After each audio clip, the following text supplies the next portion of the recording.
Greetings, everyone, and thank you thank you for coming to another episode of 50 Years in the Dungeon.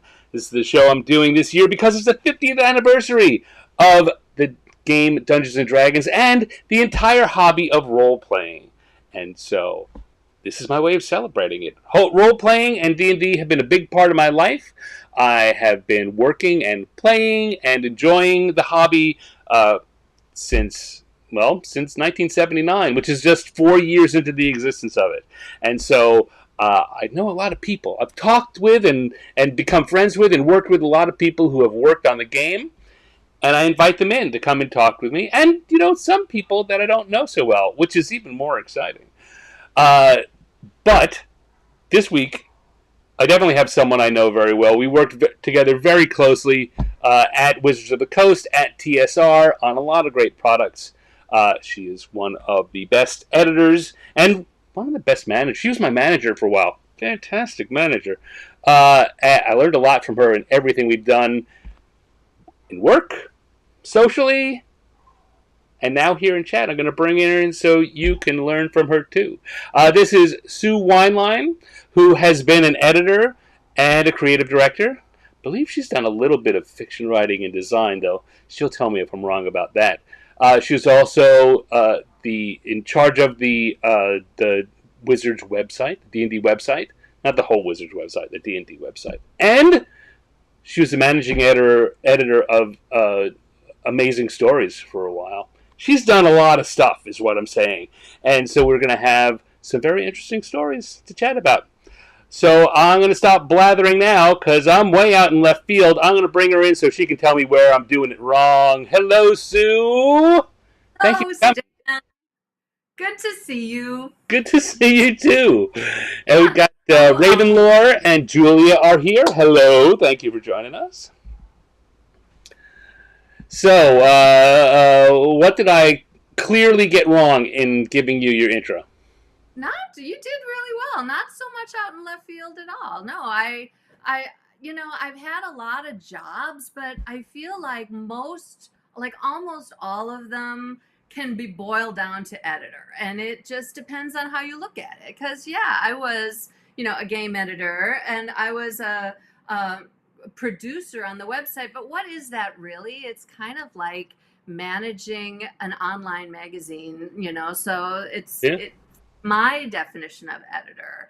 I've done a lot of stuff even since the time I was involved in role-playing games, and the stuff I liked best also felt most like an editor. So you can just say that, and you can get to the good stuff. All right. Editor Supreme! Do Weinlein. Kevin Melka's here, and he says, it's Sci-Fi Saturday, Sue! Yes! You know it. We'll cover that, man. That's right. Sue and I were talking ahead of time. Because she has done so many things, we're having a little chat about what might we cover. Is it okay to talk about this? And Sci-Fi Saturday for sure came up. Particularly because this is Gen Con weekend. Gen Con, right? Yes. And yes. Those of us who aren't lucky enough to be there can at least talk about the glories of Gen Con's past. All right. Julia says that you are a little hard to hear. So again, I guess if you get a little closer in or get your microphone closer to you, that should clear. How's that? Is that a little bit better? It sounds better to me. Julia, let us know if that is not significantly better. I'll also bump the gain. There's not a lot of room to bump on you, but I'll bump it up a little. All right. So, maybe it's just that I make myself so loud that I need to project. There you go. There you go. Own it. Own the space. So, Sue, we usually start these conversations off about the time before you were. We've got a lot of professional ground to cover. We start with the before because we're talking about this whole history of D&D and role playing. And we are of the age that we came in the first or second wave, right? We're not. I mean, we're not in the Harold and Jim Ward wave, but we're not.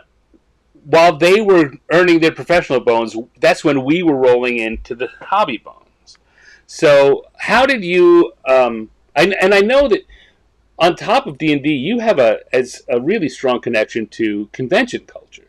So, how would you say you got into the hobby? How did this become part of your passion in your life?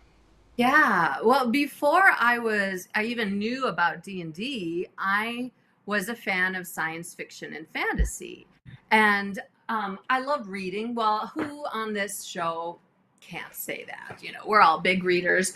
But one of the things I like to read was, remember in school when like they had that Scholastic magazine that came out and you could order Dynamite magazine or Bananas magazine or any of these, I don't know, various magazines. Well, I liked the Dynamite magazine. And one time they had an article. I wish I had saved the whole thing, but they had an article about Dungeons and Dragons. What Right, is it?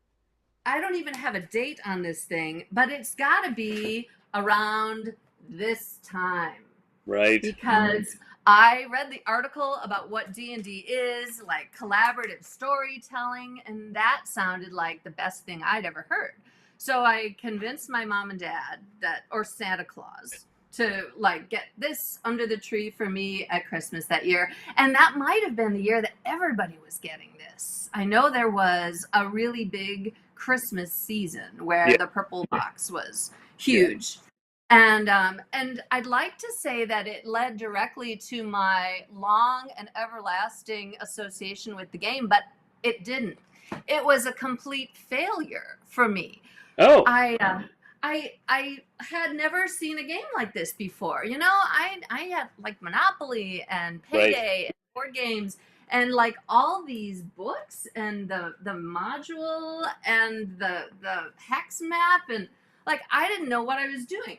I tried to get my arms around it by typing up my own character sheets wow, on my mom's typewriter downstairs. So I made up a whole bunch of character sheets and I ran my brother and my best friend through this at least as much as I could, which was not very much.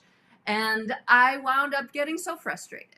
I am the poster child for why, all the barriers to entry of role-playing games, right? right, But I was not satisfied to just be, like put this on a shelf and forget about it. I wrote a letter. To TSR, yeah.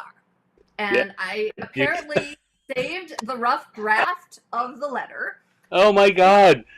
So It says, all of this so far have been things I've known about you. I've seen you pull out that article clipped out from Dynamite magazine. I've never seen this rough letter before. "Oh yeah, I will," and I am a saver, so it shouldn't have surprised me to open up this box and still find this rough draft. So, do you want to hear a bit of it? You Like I was want to do it a very little? much high and mighty in this letter about my expectations as a customer. And so Well, it's only right that years later I would answer letters now is to the time. TSR. But, so 10-year-old, 12-year-old me says, "Dear D&D people, upon buying your D&D basic game set last year when I was 13," oh, there we go, "I have started to read the 64-page rulebook several times, but given up in disgust by the time I reach part 5, the encounter." And then I just go, I quote the Dynamite magazine Oh my article. God! So, like, is this a future reporter or what? You stated in an interview with Dynamite magazine that the first version did not sell because no one could understand the rules. In my opinion, this has not changed. So I'm totally, I mean, if they had actually had this when I was applying for jobs at TSR, David Wise, you would not have hired me. Nobody would have given me even an interview. And yet I asked my 13 questions about how the game worked. And Wow. one of those questions was, what do you do with this? So it came with dice that needed to be filled in, didn't it? But I never even knew that because Right. naturally TSR did not answer my letter. Maybe it was before John Pickens arrived and like got to all the mail. But yeah, it took me till college before my DM, who resurrected my interest in D&D, told me what this was for, to color in the edges of the dice so you could read the numbers. So now I know the answer to that question. I suppose if if I'm lucky, if I'm really a good editor, I should be able to read these 13 other questions and know their answers by now. This is like the D&D Passover. It's like sitting down for a Seder, D&D Seder. Uh, so, um, yes, for young people watching, what that was for was the dice that came, all the dice, they didn't have the ink fill-ins that you get in today's dice, where you can read the numbers. It was just a plain flat color, and it was very difficult to read. So they put that little crayon in so you could color in the numbers and read your dice. Let's see. Matt Fila says this will make up for the fact that I'm not in Indianapolis this year. Was he your college DM? Matt was my once and future DM. He was my first DM back in college when he ran us through first edition Temple of Elemental Evil. Yep. And he is currently my DM. So there's some staying over there. Thank you, Matt. Mike Selinker says he wants to know whether the bow behind you has a companion somewhere else. The ook, the ock, the... Yep. Come on, Mike, I have to have parallel structure, right? John Ratliff says hi. Dale Donovan says he had the same issue with Buck Rogers on the cover. Oh, so you remember what was actually on the cover of Dynamite magazine, Dale? Oh, yeah, I guess I wasn't interested in Buck. And David Wise says better the color in dice than the chits, than the paper chits. All right, so that's how you that's how you managed to not get into D&D and then did get into D&D. But you were saying that you also, in the meanwhile, you were a big sci-fi fan and you were going to some conventions at the time. Yeah, I lived in Chattanooga, Tennessee while in high school and got introduced to the amazing Southern science fiction convention culture, which was just awesome and friendly, and everyone accepts everyone. I learned so much. I met some great friends there. And in addition, I went to a panel discussion about... Now, this was after high school. This was when I was home on a vacation from college and trying to figure out what to do with my life because I was a journalism student who didn't like working for newspapers. So that's a bad combination. Yeah, and I went to this panel discussion on how to edit trilogies in science fiction and fantasy. And one of the panelists, the only one I remember, was Jim Lauder, who was a guest on this show a couple months ago. Indeed. Editor for TSR's book department, responsible for a lot of their big successes, and a longtime game industry professional. So I thought he was quite the guru, and afterwards went up to talk to him, and blow me down, he lived and worked in Wisconsin, just like me. I was a college student in Wisconsin. And I don't know, hopefully he doesn't regret inviting me to come out and take a tour of TSR, which I immediately took him up on when I got back to school. And fortunately, not only did he, show me around the building, he introduced me to his lovely boss, Mary Kirchhoff, who was the managing editor of the book department in the early 90s. And a year or so later, when I was looking for a job, TSR had an opening for an editorial assistant in the book department. And I applied, and Mary remembered me. And that was actually my third application to TSR. Maybe the first two were messed up by this Maybe letter. They did remember your letter. But Mary... But that letter would not have gone to the book department. Well, right? Yeah. I did not write to the book department, so good on me there. All right, let's see. Carrie says hi. Why am I having trouble saying that? All right, I'm going to switch the view now, and I'm going to start my drawing while we chat. Those who watched before know I'm doing a cartoon homage to a classic piece of D&D. We're doing one from each year. We're up to 1999 already. And this is We are halfway to the 50th anniversary right Yes. now. This was the year, 99 was the year that we had the 25th anniversary tour. Mm. Yeah, so this was Council of Worms had been a box set that came out about 8 years, 6 or 8 years earlier, but they made it into a campaign setting instead of just a resource and a hardcover instead of a box set. This was the painting that was done for that by Brom, and that's what I'm going to be. All right, Nice. so you're now in the building. Now I'm now in the Now building you're in the building. So you working in were. the book department. Mm-hmm. And I know when Jim was here, he talked to you a lot about what it was like to be an editorial assistant. And that's what my job was. But one thing that happened while I was there, and this was after Jim had gone to kind of more of a part-time consulting kind of role, is Mary decided to take a step back and work on some creative ventures of her own. And we didn't have a boss for a while. There was, we called it in the book department the 90 days of freedom, because it took them 3 months to find someone to lead the book department again. And at the time, we were working on the production of what was going to be our, and I believe that this was our first original hardcover New York Times bestseller. It was R.A. Salvatore's book, The Legacy. Woo-hoo. And this was exciting stuff. I mean, the Driss books had already come out by now, you know, the Dark Elf trilogy and the whole Icewind Dale trilogy, for those of you who know your Forgotten Realms lore.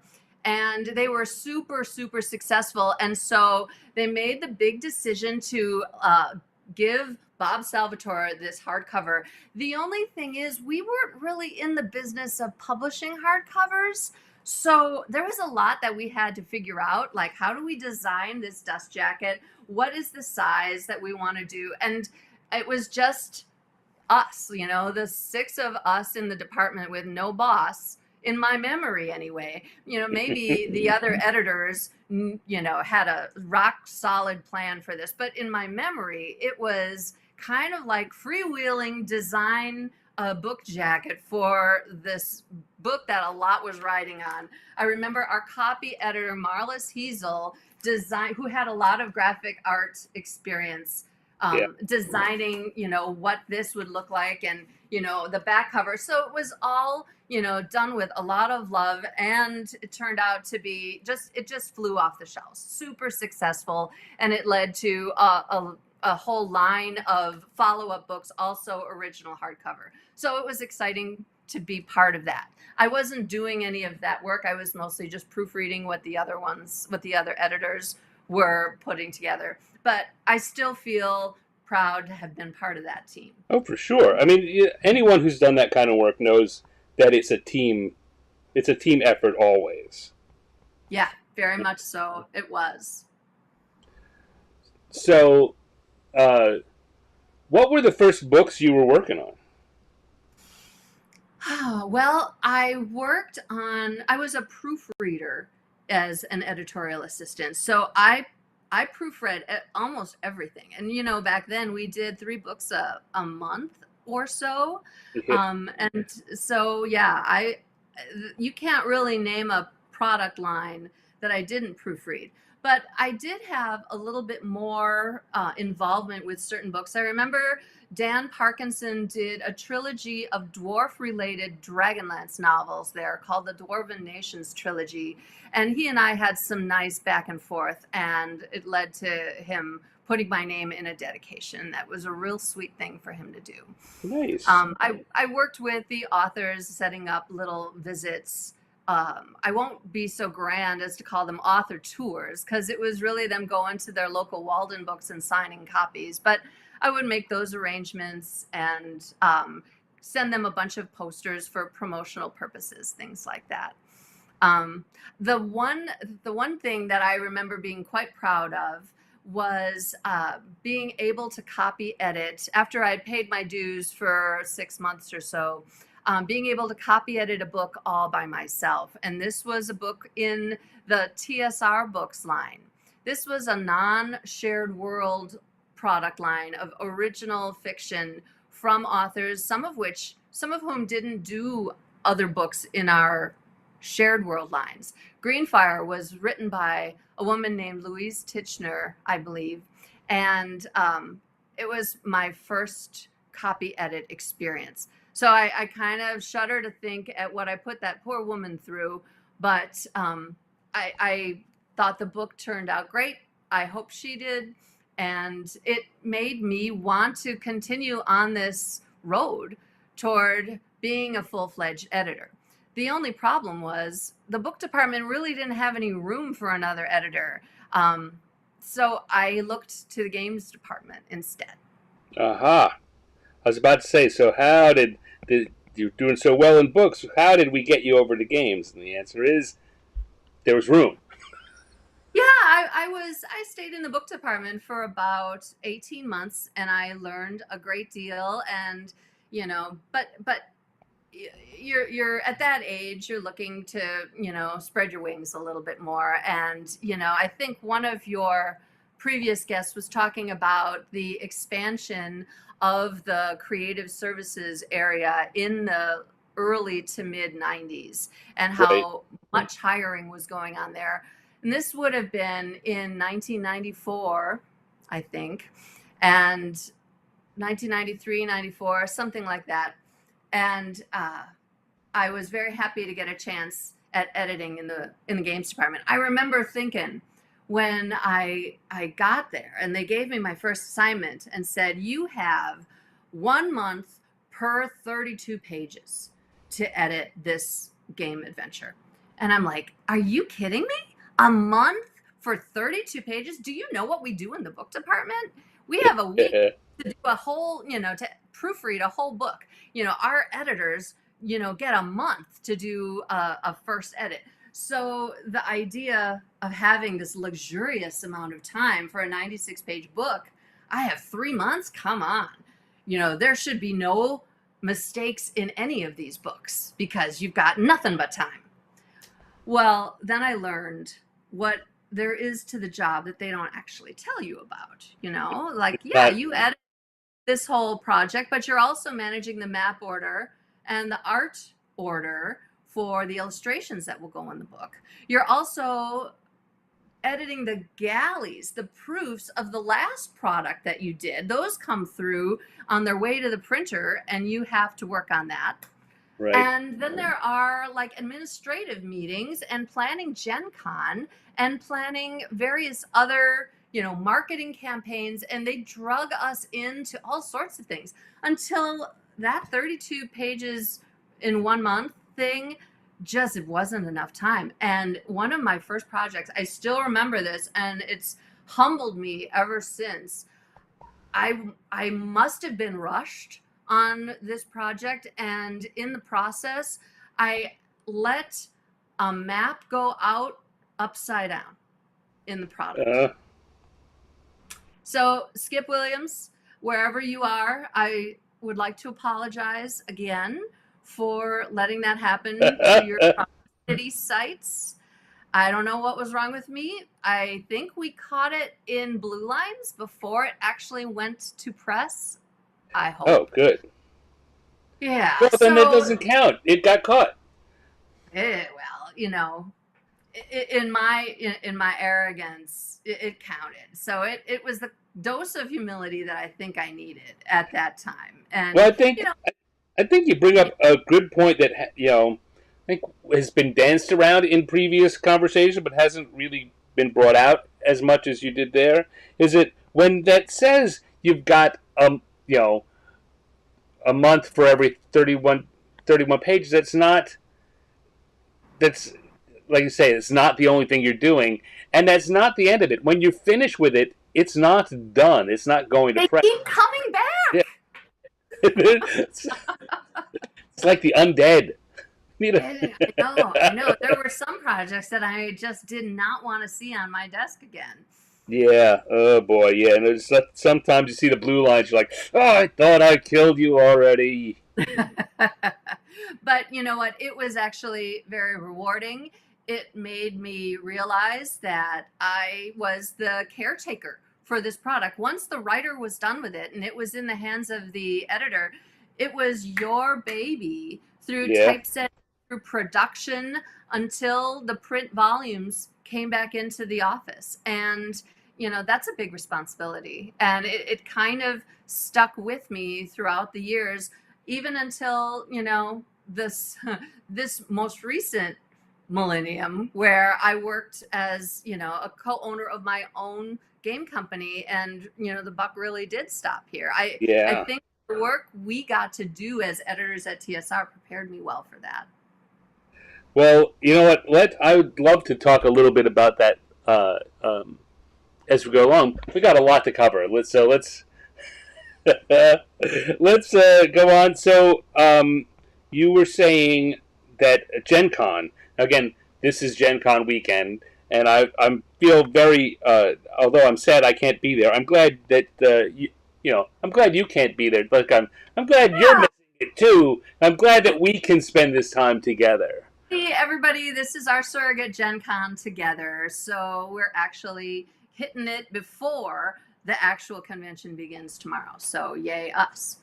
And We yeah, Gen Con took up a ton of time. Not just, I know that when you talked to Harold last week, you talked a lot about running the convention and how everyone who worked at the company at the time needed to contribute 32 hours or however much to working at Gen Con, whether it's running game demonstrations or whether it was in the ticket booth or you name it. My first year at Gen Con was the first year that we had the castle display, and it was very exciting. And I honestly don't know how this happened, because usually when you are new at TSR, the dues paying for Gen Con is that you worked at the event registration booth. You took little tiny tickets off of pegs on a giant pegboard and handed them over to customers for money. And you did it over and over and over again. But that's not what I got to do. what I, in get fact, to do. was assigned to Harold as a Concom person. I truly don't know As a if it what was person? punishment or some sort of reward. Concom, so Convention Command. Okay. Harold was the guy walking around with the walkie-talkie, and he knew where everybody was supposed to be at every moment, and he had it all right here. He didn't carry a big giant binder around. He didn't need it. He knew where everything was supposed to be. And my job at that first Gen Con of mine, when I was about 22 years old, was like pretty much being there to answer the question, where is Harold? Everybody that you could imagine was coming looking for Harold, and they were being sent to me because I was, I guess, Harold's keeper for this convention. And very few things could I actually manage on my own. Most of the time I could just tell them where to go to find Harold. So this was, a little bit exhausting and not Yeah. the most rewarding job. I don't know. I should ask Harold sometime for his view, if he even remembers this. But I decided that next year at Gen Con, I wasn't going to wind up on Concom duty anymore. And I remember going to the guy who ran Gen Con, a guy in the marketing department named Tom McLaughlin at the time, and asking him, how come we don't have any science fiction like celebrities at Gen Con? There's total crossover between gaming and Star Trek. Why don't we have a Star Trek guest? And he's like, we could get a Star Trek guest? And I'm like, well, yeah. Because I'd been to all the Star Trek conventions and gotten autographs and sat on James Doohan's lap, although I'm a little embarrassed to say now at my age. But, so I said, yeah, we could get a Star Trek guest. And that very year, I think it was 93, we debuted our first science fiction Saturday at Gen Con, which strategic purpose was to attract in new blood into Gen Con that might not be aware of gaming or might not think they wanted anything to do with gaming, but they want to see Mr. Sulu. And so for a 1-day admission pass, they can come in, see George Takei, a fabulous guest, and get his autograph, because back then you didn't have to pay for You didn't have to pay autographs. extra, you know. That's aging us a little bit. But for whatever reason, this completely green editorial assistant could come to the director of Gen Con and throw this idea out there, and he's like, yeah, let's do it. And so we had a whole little convention within a convention that year of science fiction themed programming with our big guest, George Takei. But we had other seminars around science fiction. We brought in all the companies that publish science fiction games, and we did a line of programming around science fiction.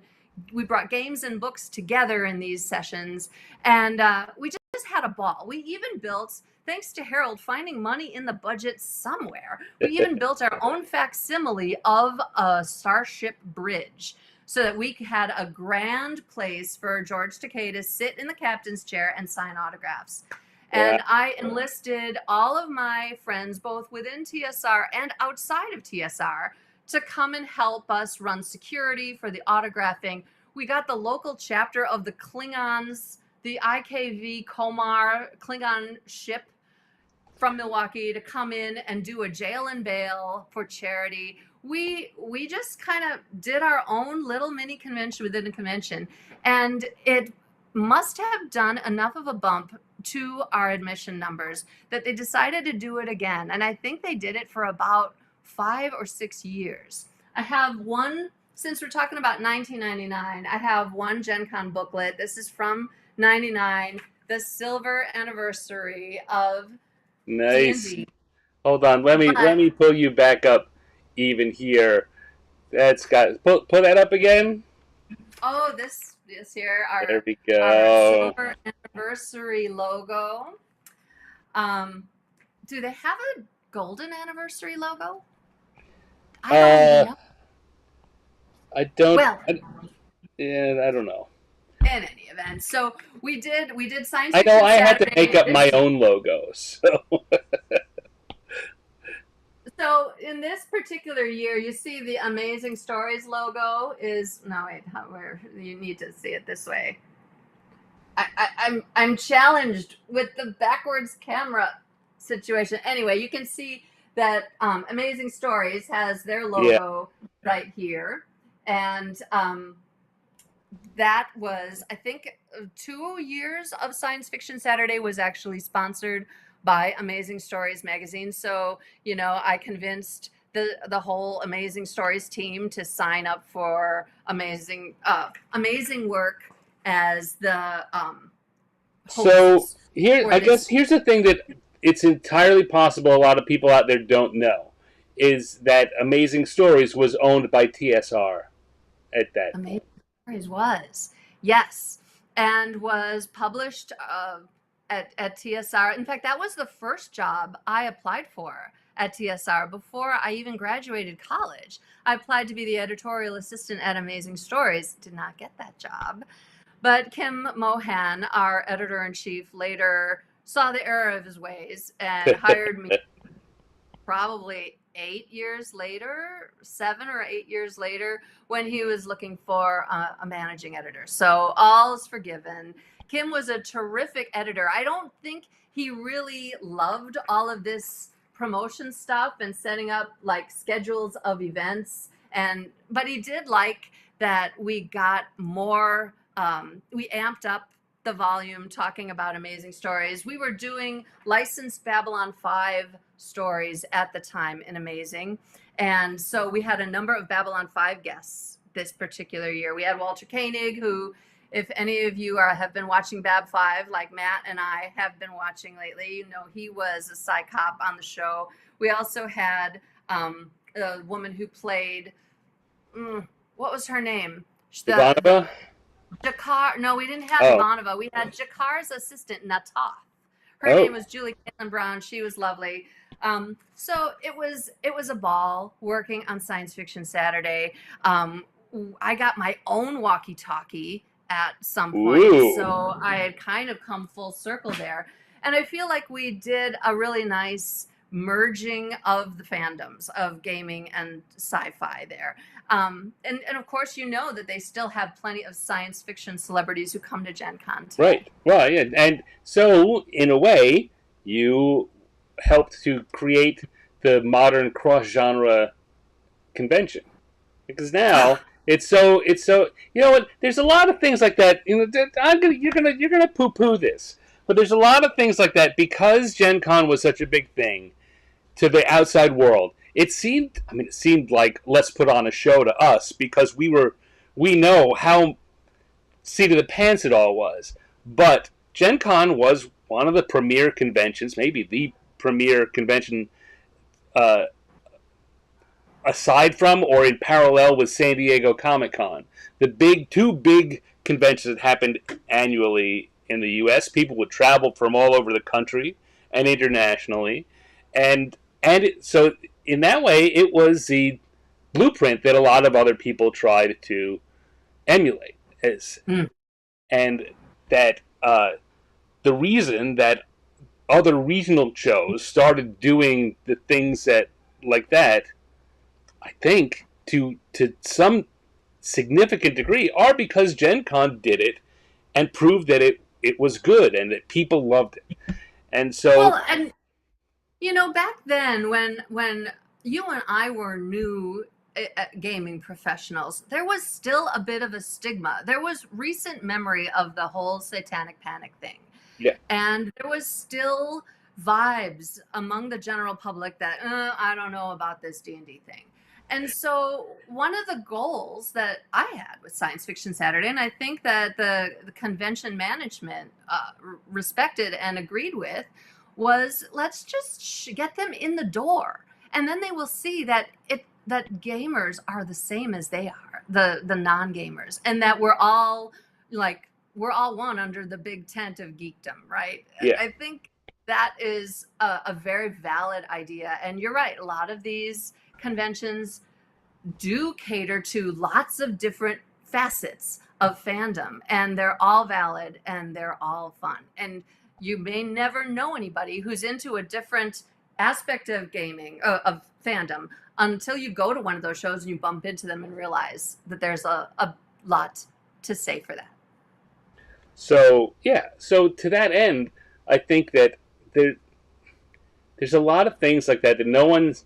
I'm not saying that you or we deserve to be go down in history as doing that, but the fact of the matter is that we can walk away with some pride, saying this convention culture as it exists today, we helped launch that. You in particular helped launch that. Well, and it's really just thinking about what will make a better experience for our fans. How much more fun could Gen Con be? Well, let's bring Mr. Sulu in.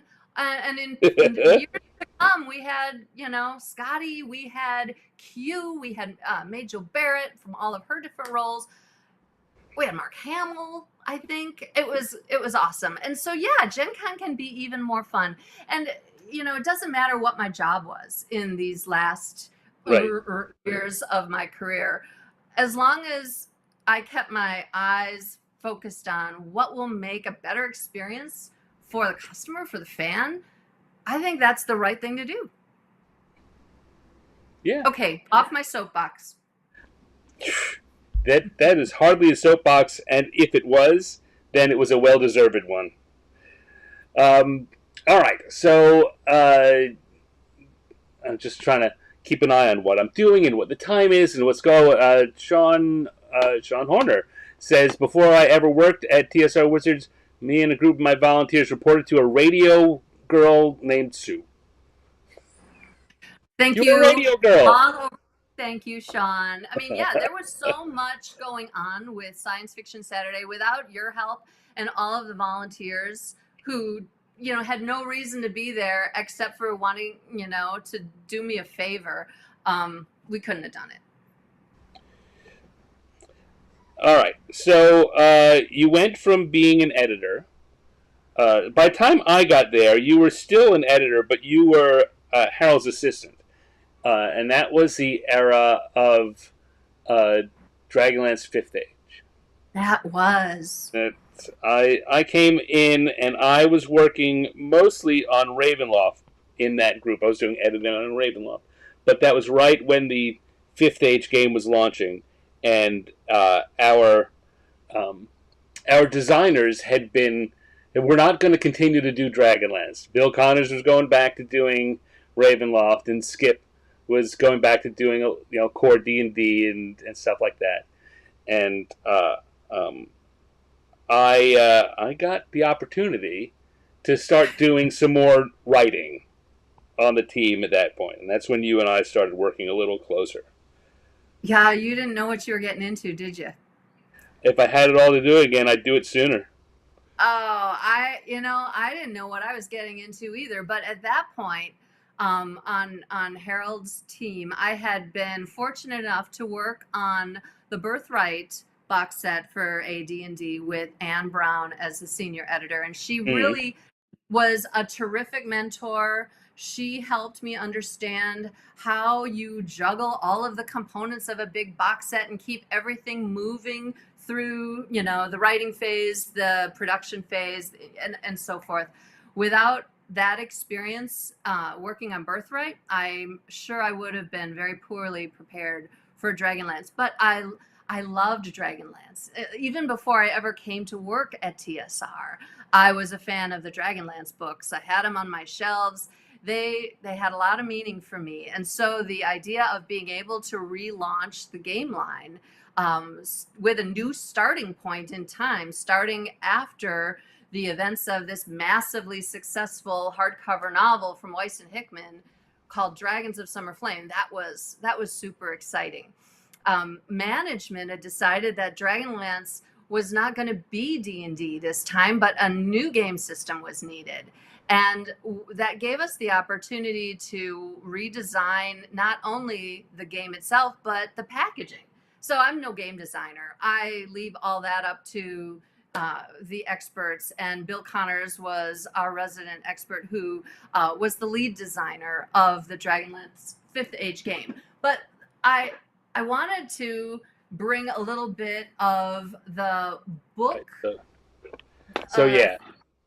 Go ahead. To Dragonlance, so this was the box set that was released in '96 for Dragonlance 5th Age. And so you can see it looks like a treasured tome, which to me and many of us on the team, Dragonlance was a treasured line. It was a very successful product line for TSR, and in fact was, I would venture to say, more successful as a line of novels than as a game line, at least at this time, you could say that. So this little box. Let me interrupt you before you do that because I know it's a little weird, but I have opinions too. It's a show. No, yes, but I don't like to steal the spotlight away from my guests, but I do like to join them in it sometimes. And that the thing when I came in, what was expressed to me by you, I got different readings from you and management, but it was clear that one of the things was that Dragonlance was doing great as a book product, and it just never, aside from the initial launch, the game product had never really kept up with that. And so the book style you're turning was in a way, it was explained to me, to try to merge those two groups, to have the game feel not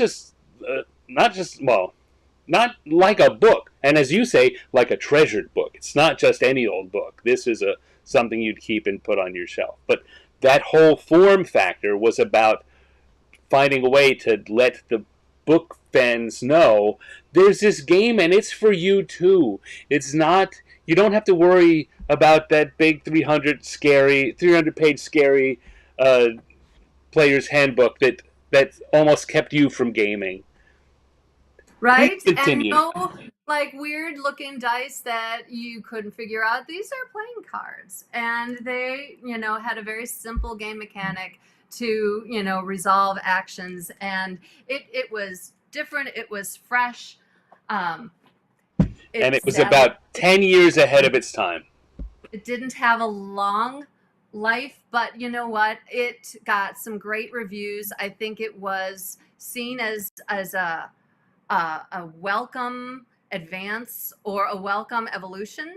In the era when Vampire the Masquerade was also very popular, this was, another step in that direction of storytelling as much as, combat resolution with the game. So I was super pleased to be able to work on this, and, really excited after we moved to Seattle and became a part of Wizards, continued our investment in Dragonlance with things that we hadn't done before. Like I'll mention Yeah. this newsletter. Legends of the Lance was a fan club newsletter for Dragonlance fans. And this was edited by Miranda Horner, a terrific editor and member of our team in the mid to late 90s, who also did a number of Dragonlance game products. And again, it had profiles of important authors and artists. It had fan interviews. It had, sneak peeks at upcoming products.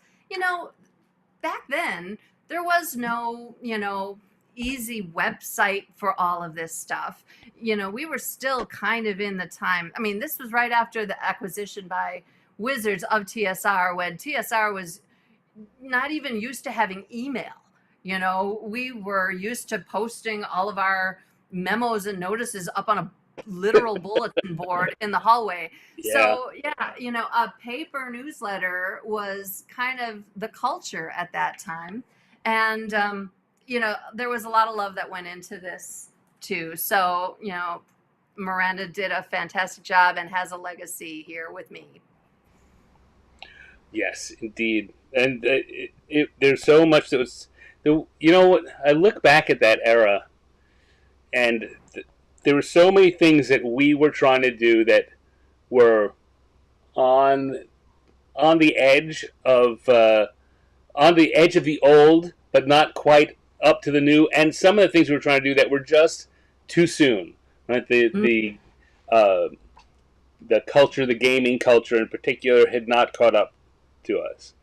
And well, a lot of this too follows that same theme we were talking about with Gen Con of, bringing people together. I think that where Dragonlance is concerned, one of the big things we tried to do at that time was to bring people together, the game fans and the book fans, the game designers and the novelists. In fact, we put together a big Dragonlance Summit meeting with both teams, the books team and the games team, to hammer out major plot points for the next product year, so that there would be the alignment between the game line and the books line that, we felt the line deserved. That was something that I believe other product lines took a page from that book and, did summits also. I feel like it's always good to get everybody involved in the same room together to I think make these plans. I think my kind of gave away a little bit of my less rosy view of that era.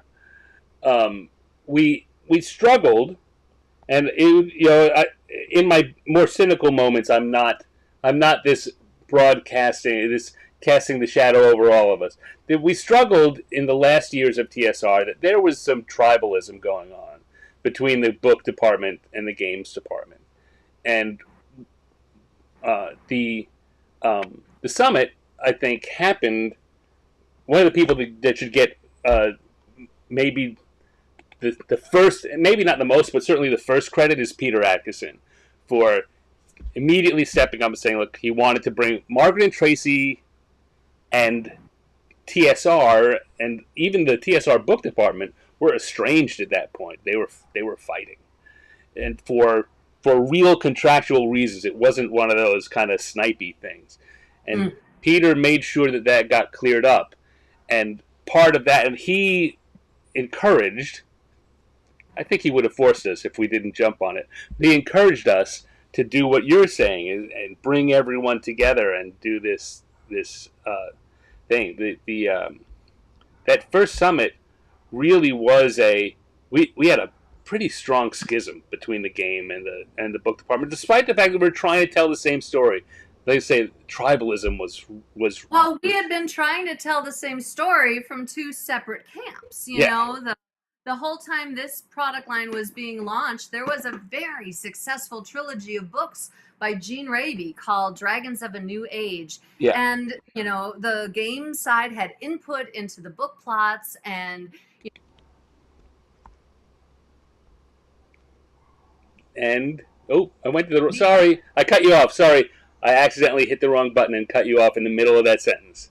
no, I was just giving You said Gene credit. Raby, and I hit the wrong button. So after the word Gene Raby, you said Was an absolute saint for yeah, taking all of this feedback on her novels from all quarters in our game team and working toward a synthesis. But we were doing it from two different camps. right, yes, And that was what we wanted to end and like replace with a single camp and a single united product storyline or product arc with the right. summit. And I think we did accomplish that.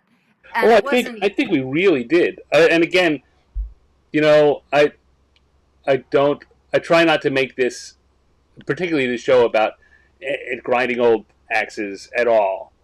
Every once in a while it comes up. There was a person who was involved in the book department in the latter years at TSR who was stoking that feeling of competition and uh, um, separatism between the two, who wasn't involved anymore.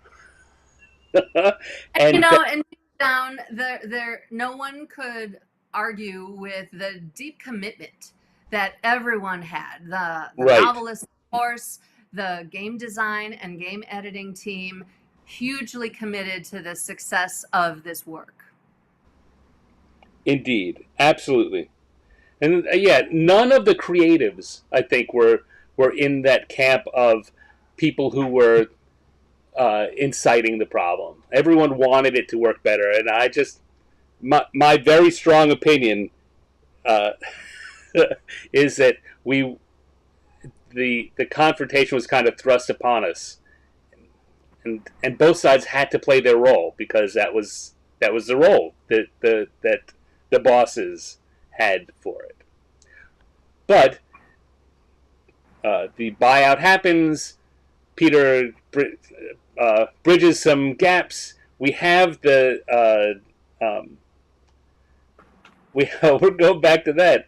All right, just a second. Hold that for a second. We'll get back to that in a second. No, I'm not gonna duck that, much though I might want to. Yeah, but and that's when the summits begin to happen and how everything starts to come together like that. And you're right. Once we all got together in the same room, it very quickly. Some people came to that meeting. Some people on both sides came to that meeting uncertain, untrusting of the other side, at least partially. And we very quickly got past that as we saw that we all did love it, want to do what was best for it, and we very quickly became a team working in unison. That was great. That was very gratifying because I tell you, I had a number of sleepless nights before that event. What was I like 26 years old, and this set of superstars is all coming together. Everyone with their own ideas of how this product line should go forward. I remember taking a crash course in meeting facilitation, and if you had nice things to say about me as a manager, I think a lot of it was born right then and there at being able to see people coming from different places and work to navigate us all to a happy place. Right. All right. So now, not wanting to go back on my promise, let's go back to that thing that you had in your hand. What is that? What is that What thing is you have? this? Well, so when we were acquired, when TSR was acquired by Wizards, Peter Atkinson, the head of Wizards, had a lot to learn. He was, of course, a huge game fan and D&D fan of the First Order, but there were a lot of game lines at TSR at the time. In fact, represented by our team. I don't even know how many game lines. However, we made a little binder. Every team was asked to make a little binder explaining to Peter and the other executives at Wizards what this group covered, what product lines this group covered. So our group at the time, led by Harold Johnson, covered Birthright. So that's yours, Carrie. Ravenloft, Forgotten Realms, Steel and Bone. I think that was like some. Well, that was so that yeah. So that's all right. So I'm gonna close my thing here because that gets more complicated. That's a fallout from the layoffs. Because before the layoffs, that wasn't true. That was a combining of the team that had been Steel and Bone and Birthright were not in Harold's group until after the Birthright was in Harold's group. Not when I first got there. Well, I think that's the reason. It maybe came and went. When I got there, it was Dark Sun, Ravenloft, and Dragonlance, and special projects. I don't know. Well, maybe Carrie, you'll need to help us remember because Right. maybe I was associated with Birthright and I moved with it into Harold's group. I don't know. This picture of you, oh, Carrie, here you are, right? Oh God, no! What? How are you doing that? And then this one is Roger Moore. That's Roger Moore. He was working off-site, but he was in our group.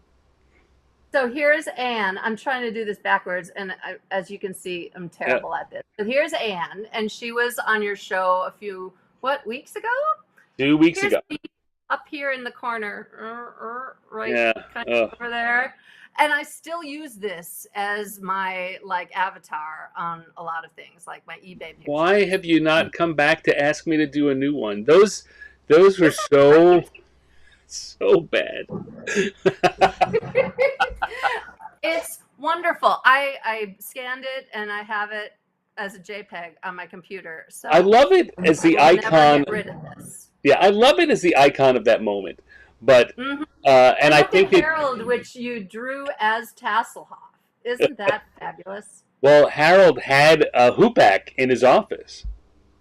And can you see Miranda as the fairy? Yeah. Little pixie Miranda, annoying Bill Umsall. It's good stuff. That was Sorry for all the inside jokes, but it showed when you were asked to put together a packet to show what are you all about as a team.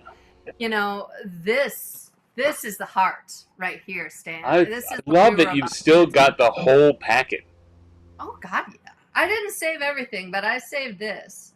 We got our Greyhawk stuff in here. Oh, and here's the review in Games Magazine of Dragonlance 5th Age. I saved that. There you go. Yep, good stuff. All right. I did, but as you know, as happens, I didn't stick around in the games division of Wizards of the Coast. We talked about having moved on to Amazing Stories magazine, which was a fabulous opportunity, and yes. it really gave me great experiences, created amazing friendships, literally.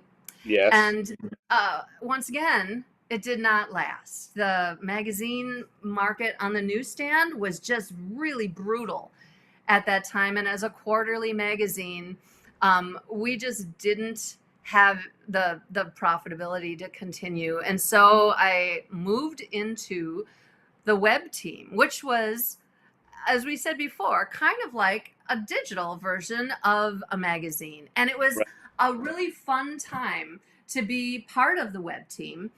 We think about websites now and they're commerce engines, right? They're just about go there to buy whatever. But Wizards.com at the time didn't sell products. Our products went through the distribution channel, either the book trade or the hobby trade. And in fact, we'd get a lot of flack from distributors if we, jumped right over them to, Right. and over the retailers to our end customers. So our website was a promotional vehicle, and it was an underused one at the time that I got to join the web team. Well, Uh, let's take this off screen for a second and say again, what this is another instance where, as you say, that was the age uh, before e-commerce, before web. Every company had a website. This is another area where the Wizards website and what you put together for the D&D website really set the stage for what other companies might do. And bring back here, because you have been nice enough to supply me with a little photo of what that website had looked like. yeah, this Then, is courtesy of the Wayback Machine. This is what the D&D website looked like right at the launch of third edition. right? So here we are now at the verge of the launch of another new edition of our core rule books. But in 1999, this was close to 99. I think this actual screenshot maybe was from 2000, after the player's handbook had come out. But what we were doing, again, just thinking about what makes the most fun experience for fans. Well, everybody was super excited about third edition coming out, even in 99, a whole year before third edition was going to hit the shelves. Well, nobody was buying second edition anymore, and we all knew that we had a shrunken schedule of releases, because we knew that people knew we were working on the new edition and they were saving up. So we decided on the website to just make a big deal about the countdown Yeah. to the publication of third edition. And starting, I don't know if it was a full year in advance, but it was certainly like 9 months in advance, we started doing particular features on the website to engender excitement. We were doing content marketing before content marketing was a thing. And I'm really proud of this, of making the website super rich and robust with content to generate that excitement. So we had, as you can see here on the picture, we had all these different little features on the site. We had free original adventures, which, if you want to know, you can go on to Drive-Thru RPG and buy right now. So yes, in the year 2000, they were free, and now Wizards will charge you Also, $1. if you go to the Wayback Machine, you may still, for a long time, they were still there until Wizards tore down the infrastructure. They had just pasted up their new website over the old one, and you could go and download them for free. Now you got to Just pay for them. how many files they had. So The site got really big because we had the monthly adventure, we had the D&D Fight Club, which was, a new monster that we would put up for you to fight. And sometimes they were previews from the new monster manual, and sometimes they were just some crazy thing. We spotlighted our fans who were playtesting right, the game. We had a playtest group of the month. we had Focus map a week. map a week. So we didn't give you the adventure, we just gave you the maps and let you go from there. PC Portraits Online. You remember those? Just I don't pictures really of just pictures that would be good for pasting on your character sheet, and you'd get different artists. I was lucky enough a couple of times when funny drawings were thought worthwhile to be asked to come in and just do a bunch of somewhere between 10 and 20 just characters. That's cool. There was an art to this, because for the longest time we didn't have a set of game rules, but we had to come up with web content. So it needed to be edition agnostic, and yet give us an opportunity to talk up third edition. So this was where I would say I really got my marketing chops. And I know marketing, for some people, they consider that, a bad word in creative circles, but I feel like the team that we put together with Julia as one of our producers, Mm, Miranda as one of our producers, mm, Mark Jindra as a great D&D developer who mm. somehow accepted everything that I shoveled onto his plate and got it up like on schedule. Every day we had new content on the D&D site. Every day we had people coming there to get excited about D&D, and we couldn't even sell him anything. That's the crazy bit.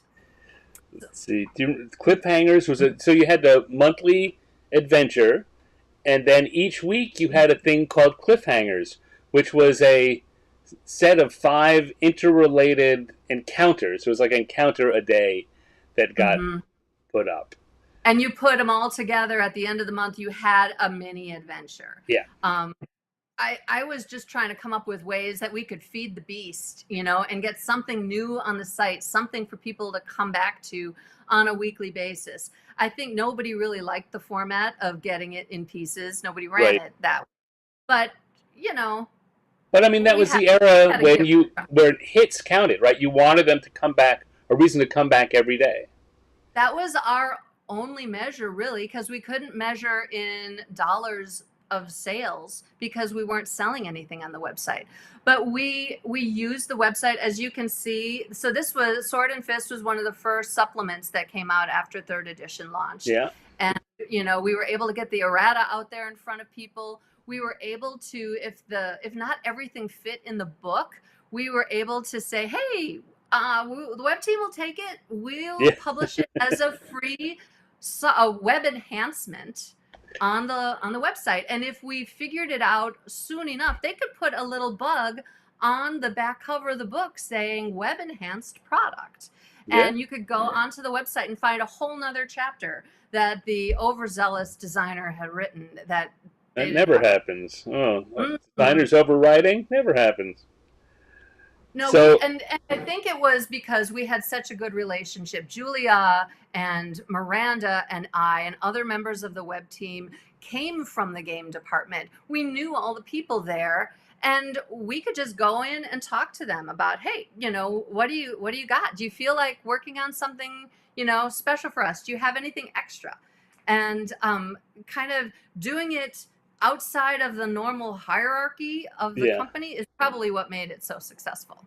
Yeah. So I'm doing a little snooping, a little sleuthing here, and I think that this must have happened in the week of May 31st, 2001, because 2001.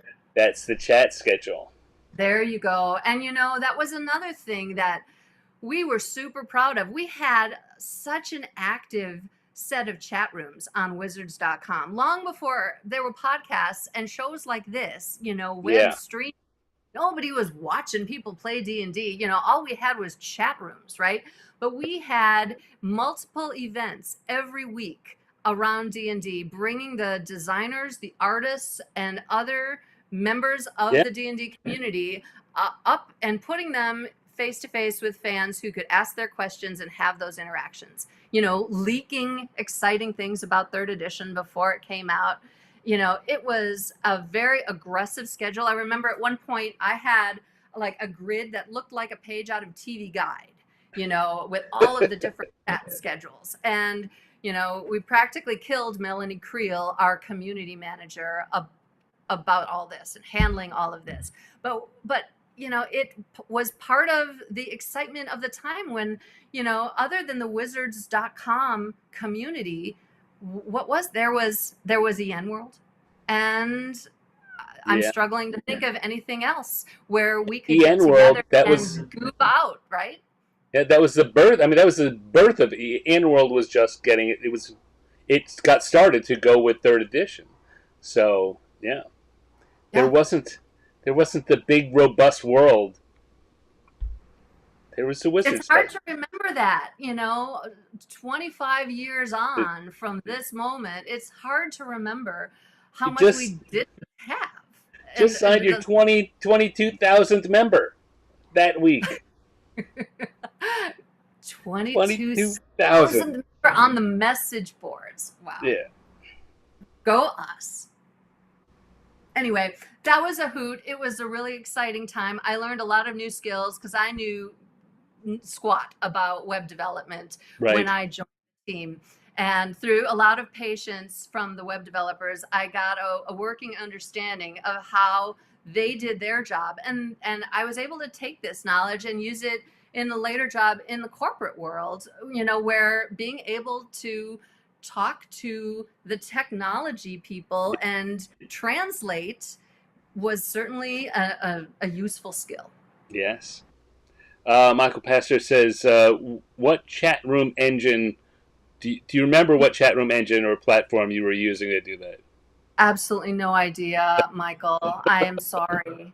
That's what I that's what Melanie it was is, for. but I can tell you that the whole site at this time was done on XML. We had no content management system. There was no such thing really at the time as a CMS. Yeah. We talked in glowing terms about maybe one day having a CMT, a content management tool. And then our developers said, screw that. We could just do the whole thing in XML. And the developers gave me a Word template that had all of the headers and all of the code in it for all the different sections that the content needed so that it could feed this little blurb right here and the blurb in the middle and the main content area. And as long as the producers kind of put the content into the right template, it went very well. Yep. Yep. I'll tell you the other thing. I'm gonna lay another. You were at the dawn and kicked off an entire section of fandom here. Looking at this with the free adventures that you did there, because you and Monty Cook were married at the time, and he did a bunch of the early adventures, and Yeah. you guys would talk about how many free downloads you would get, and if you could monetize just a percentage of that, what that might be, and that led to a when you left the company to a third a new company of your own, and basically the start of, because of your success there, the growth of the PDF sale market. It's That's true. There was no PDF market, no digital ebooks back in the year 2000. There was some downloadable PDFs that you could get for free off of the Wizards website, and that's about it. So, when we were forming our own company, and Monty had a lot that he wanted to publish of his own under the D20 license. yeah, It was pretty tricky to figure out how to do that. There were no clearinghouses then. In fact, he dug up some organization that had a storefront for downloads of like executables, like yeah, computer software. And he's like, well, a PDF is a file. It's not that different than an executable. So we use that. yeah. And, we're very successful with his Book of Eldritch Might, just a little 32-page magic supplement for D20. But, the audience was really hungry for it. And Yeah. the new format was affordable and fast. And that led to a lot of other people paying attention, and both on the manufacturing side, like, hey, how do we design ebooks Right. like this? And on the distribution side, there's a market for distribution. We can surely do better than this, cryptic software distribution system. And that led to the birth of the progenitor of RPG Now, which, well, it was RPG Now. Yeah, I'm it became. sorry. Yeah, No, but it was. They started to who later became service you folded and a into few Modern. others, and then they became RPG Now because it was doing so well, which then eventually merged and became one with the current drive-through. Yeah. And when you think about how that not only was a great price point to make, these products available to people, because you didn't have to pay for all of the manufacturing of a hard copy book, but it also brought it globally. to Yeah. game fans in countries that had very limited distribution. And Yeah. it you could even call it like an early step in the, global community that we have now. It was fun times. We've been at the center of it. We were watching it. I, all right. So I'm going to pull this out. Well, I'm going to pull that down for a second. I will come back here just one more time to show folks this is where I'm at with the drawing. I'm going to put it aside now as and focus on chatting with Sue. I'll finish this as I always do over the next few days. If you are a subscriber to our free newsletter, 50 years in the dungeon.substack.com, you'll get to see it first. In fact, I just sent out. In fact, tomorrow I'm sending out the one from last week because it took me a little extra time to do it. If you sign up tonight, you'll get that drawing I was working on last week. You'll get to see it tomorrow. 50 years in the dungeon.substack.com. Free. Woo! What are you waiting for? And I'll say that again before we end. But I'm going to stop this now. I'll finish it offline and go from there. But Sue, believe it or not, we have already gone an hour and a quarter talking because that's what happens when we get together and chat. This tells me, of course, that we have a lot more to talk about. But before we go, I want to turn the attention to the fact that this is the 50th anniversary. And as several people have pointed out, and I try to make sure it is clear, it started as the 50th anniversary of D&D, which it is, but just as important is this is the 50th anniversary of role-playing as a hobby. There's nothing before D&D that just didn't exist. So, as I was saying earlier, you and I are kind of second wave fans of the game and third wave professionals.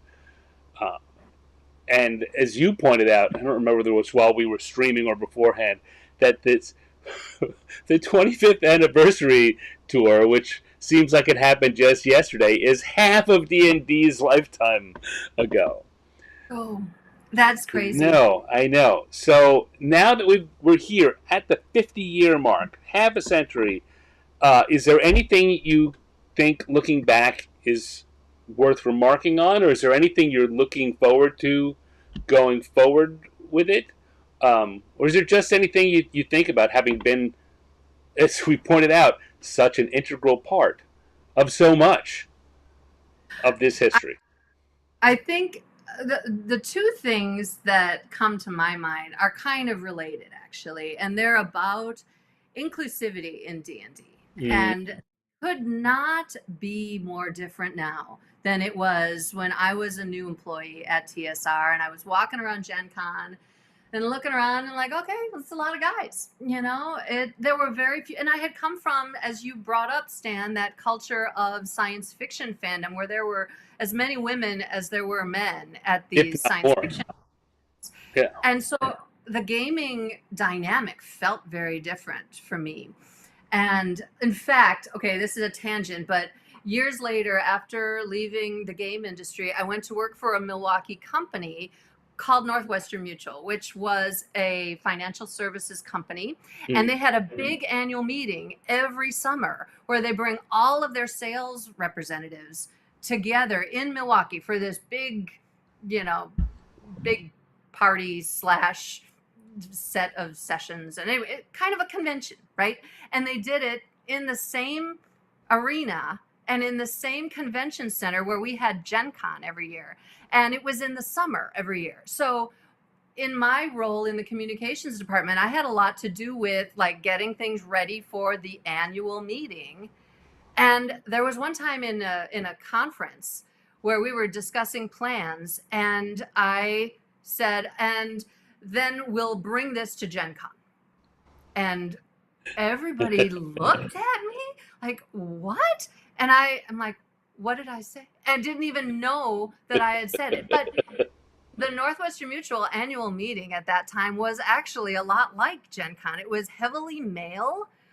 we filled up the convention center and the arena, and there was a big exhibit hall. Of course, our exhibit hall had, booths talking about financial services products and not games, but there were a number of parallels there. So I was super embarrassed, but everybody laughed, and because they knew I was, a gamer, and we got past it. But when I think about Gen Con now, and the women that are there and making a huge difference in the hobby as members of the industry, as Mm-hmm. customers, as drivers of new ideas in the community, it's super rewarding.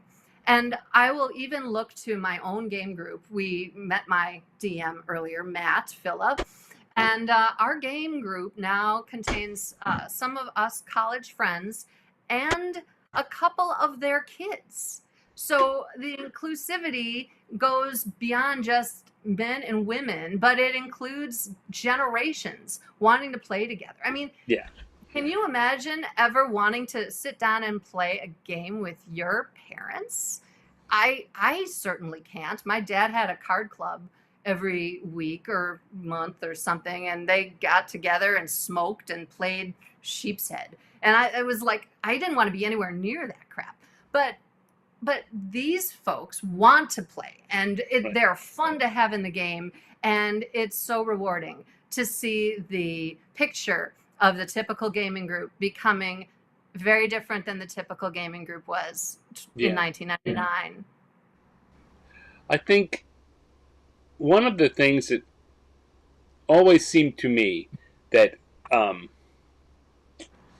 this kind of cuts both ways, right? Inside the company, the gender mix was a lot richer than it was at the convention. The corporate attitude was not as open as the head count was. It was still very male centric. I know that those of the women in the company had trouble getting heard a lot of the time, and had extra barriers to jump over. But the those I think, I don't know, on all the teams I worked on, and all the creative teams I worked on, it was always an all for one, and um, it was more egalitarian, and I'm happy to see the industry as a whole moving towards that direction. I'm also what was not perhaps as broad was social, or racial, for want of a better term, right? We were, True. and that's changing. I'm very glad to see the whole of the game and the hobby becoming more open, not just open to, but made for everyone. And it's a journey, right? Yeah, We're not yeah. we're not at You the know, finish we still got a line, way to go. but a tremendously different picture today than it was years ago. Yeah. And that's exciting. Sue, I could go on talking like this for, well, for until we ran out of breath. But I am going to be kind to you because you've been kind enough to join me, and kind to our audience. Not make them stick around here all night. Oh, But it's been a blast. I would love to do this again. I'd love to have you back and chat about some more. There's so much more to talk about. You got 25 more of these to do, man. Well, as I've said to others privately and publicly, I've got a pretty good idea this show is not going to end at 50. Mm, There are too many stories and too many cool people to talk to. The focus specifically on D&D when the 50th anniversary ends may shift a little, but that's all right. As long as we're talking role playing, that's going to be in there somewhere. And that's awesome. And yeah. I'm glad that you're here to keep bringing us together, because we need connectors like you to keep us in the know, but to, also keep the spark alive. I'm glad you do this. I'm glad you want to keep doing it. So Michael Pastor asked, "What is Sue doing in gaming now?" The answer is Maybe not a lot, but It's funny. If you had asked that question, Michael, like 6 months ago, I'd say, "Well, I'm a seventh level monk right now, and that's about it," which is a great thing to be. Don't get me wrong, but I recently have returned to game editing as my job. I moved out of the corporate world, and I'm really thrilled to be able to be, putting my hands in and shaping our next bookshelf or virtual bookshelf of game products. So if you want to see something that I've done real recently, for Schwab Entertainment, I edited a little supplement called Uncanny Arcana for the Shadows of the Demon Lord line. And anyone who knows me knows that the theme of Shadow of the Demon Lord is just me to a T, right? But Schwab is a very talented game designer. I was super excited to work on the game line and on another line of his from Schwab Entertainment called Shadow of the Weird Wizard. So the first product that I edited in that line is called Weird Ancestries, and that'll be coming out in a couple of weeks. Both of these are ebooks available on Drive-Thru RPG. And, I've got a couple other projects on the desk right now for other companies. Exciting to be back in it. and as those of you who are keeping a closer eye on the screen may notice, you have a website that I've now switched your name out for. If you want to find out what Sue's working on, you can go to SueWeinlein.com. Oh, I guess I better put some stuff on there about what I'm working on. Or if you want to keep in touch, I'm sure that you will say things as they are appropriate. Awesome. Yes, thank you for that little plug. Also, if you happen to need an editor, I'm available. There you go.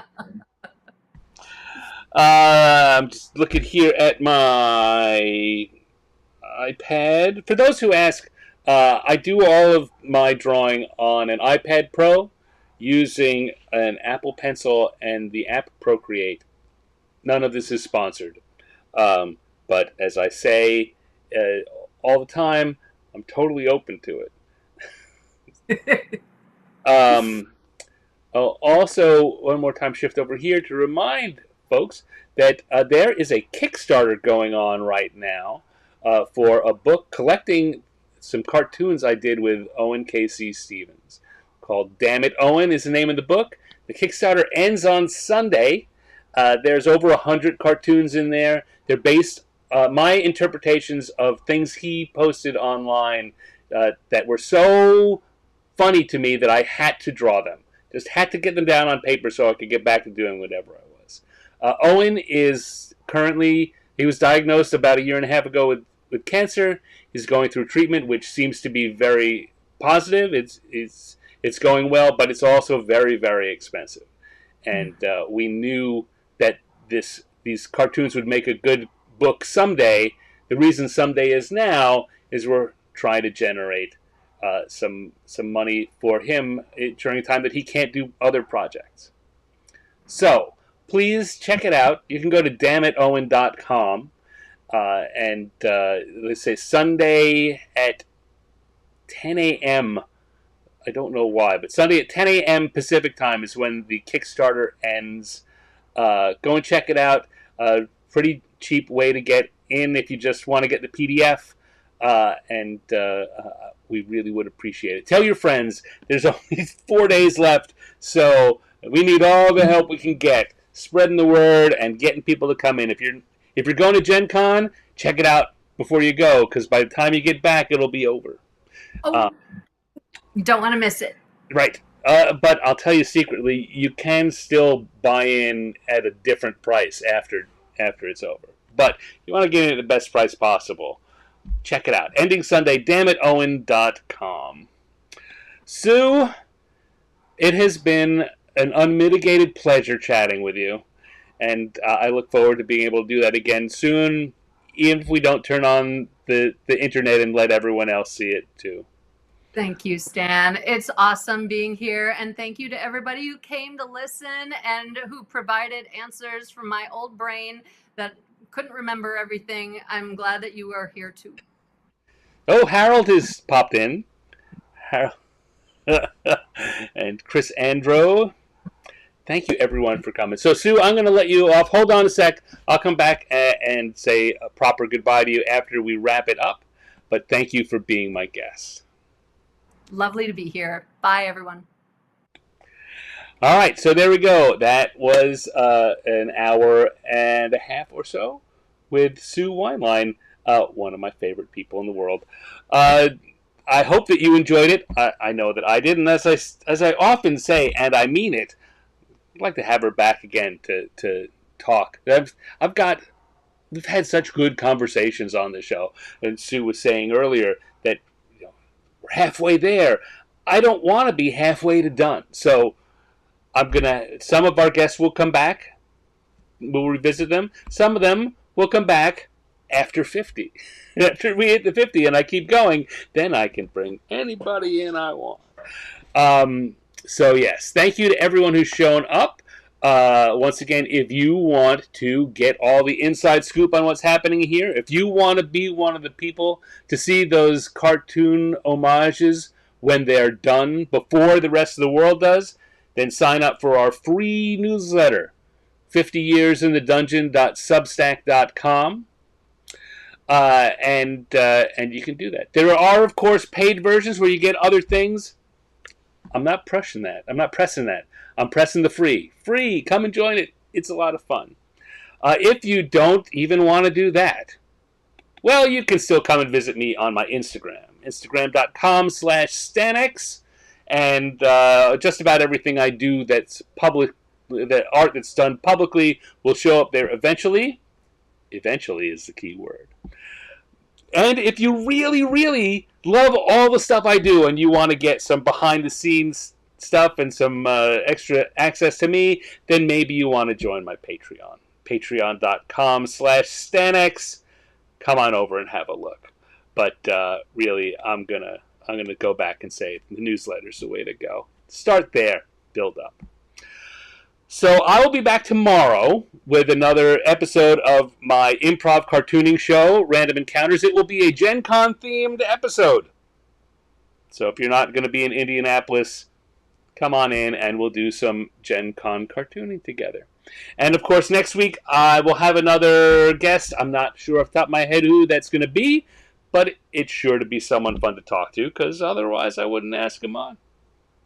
Thank you for coming in. Good to see everyone. Far too many people for me to start naming names.